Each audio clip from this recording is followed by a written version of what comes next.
So, you know, I think being a member of Congress, you really get the best of both worlds. You get to have a seat at the table on national issues that are going to affect millions of people for decades to come.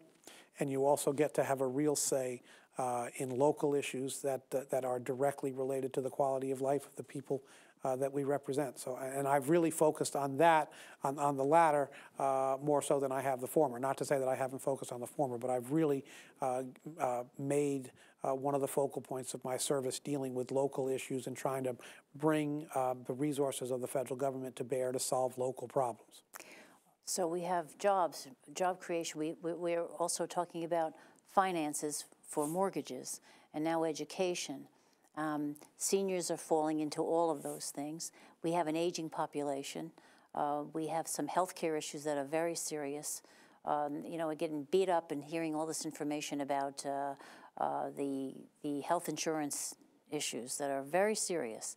But we need to, I think, fix whatever is wrong and to keep working on making it better, particularly for older people. Yeah. I mean, again, it goes back to Medicare. I'm hoping Medicare is going to be available for me when it comes around. But also, I have a very sick husband who is older, and we are very dependent on Medicare and, you know, secondary insurance. And in many cases, it's worked very, very well for us. This is one of the real issues that is at play in this election. Mm-hmm. The Republicans have a plan to privatize Medicare. The individual that will become the chairman of the Budget Committee, if the Republicans retake the House of Representatives, wants to turn Medicare, or is proposing to turn Medicare essentially into a voucher system where every senior would get a fixed amount of money, and then they would be expected to use that money to buy a private plan. And so over time, this would be phased in over time.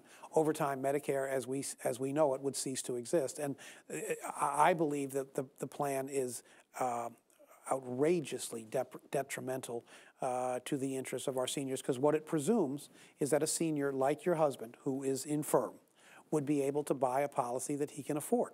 And that is an assumption that no reasonable person can make. No. I mean, we will have a public health crisis of monumental proportion for everyone except the very wealthy if this plan is put into place, and yet this is the plan that if the Republicans retake the majority in the House of Representatives, that they will be proposing. How is the average citizen expected to even understand what that's about? That's, I think, one of the things they're hoping.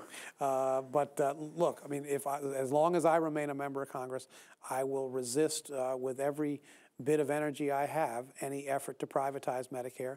It is a program that works very well. It is cost effective. 98 cents of every dollar we spend on Medicare is spent on the actual delivery of patient care. Amazing. The private companies can't come close to that. The health care reform bill that we passed requires the private companies to spend 80 cents of every dollar on the delivery of patient care, and they're screaming. They say they can't possibly do it. Medicare is doing it with 98 cents. It's you know, it's truly remarkable. Again, it's an educational thing. Most of us don't know any of this stuff. I mean, who's going to sit around studying policies? Right. But and that's why we do depend on our congresspeople to take care of us in this regard.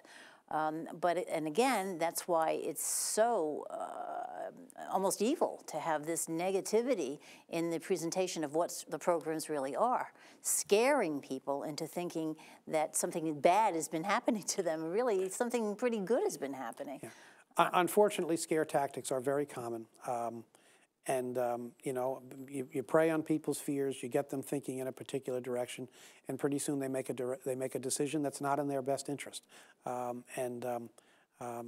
You know, one of the things that I try to do as I move around the district is I try to present facts, and then I believe that reasonable people, when they are presented with a set of facts, are going to make a sound judgment. Now, sometimes you have a lot of faith in me. No, I do. And sometimes people can, I mean, Gresham Barrett and I can look at the exact same set of facts and come to a different conclusion. That's life in a democracy. But I believe that in the main, when people have the right set of facts and the same set of facts, they're going to make a judgment that's consistent with those facts. And I believe that if people do make judgments consistent with those facts, they're going to recognize that the policies that we have pursued over the last several years are policies that are moving us in the right direction.